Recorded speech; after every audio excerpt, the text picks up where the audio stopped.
Абай Құнанбайұлының 7-ші қара сөзі. Жан баласы дүниеге келген кезде екі мінезбен туады. Біреуі ішсем, жесем, ұйықтасам деп тұрады. Бұл тәннің құмары. Ал біреуі білсем, көрсем, үйренсем, не көрсе соны білгісі келіп, анау не, мынау не, бұл неге бүйтеді, анау неге бүйтеді деп сұрап, талпынып, білуге талпынып жүреді. Бұл жанның құмары. Алла тағала адамды жаратқан кезде хайуанның жанынан адамның жанын ірі жаратады. Мысалға, біз бала кезімізде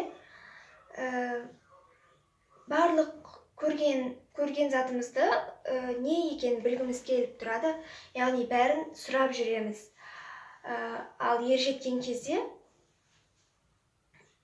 ит үрсе, мал шуласа, адам күлсе, жыласа, біз бұның да не екенін біліп, ол неге бүйтеді, ол не, бұл неге сөйтеді деп сұрап білгіміз келіп жүреді. Біздің сол кездегі құмартқанымыз,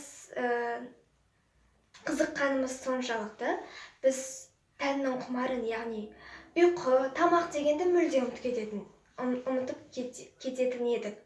Алайда ер жеткен кезде біз неліктен бұл құмарымызды дамытпасқа, керекті адамды тауып, одан сұрамасқа, қызығатын нәрсемізді айтпасқа дегендей. Бірақ біз олай етпедік. Тәнді жанға бас ұрғызбадық. Біз керісінше жанды тәнге бас ұрғыздық. Біз ер жете келе, қалай айтсам болады, сезімдерімізді, адамға сену дегенді мүлде ұмыттық. Мысалға, адам бір көңіл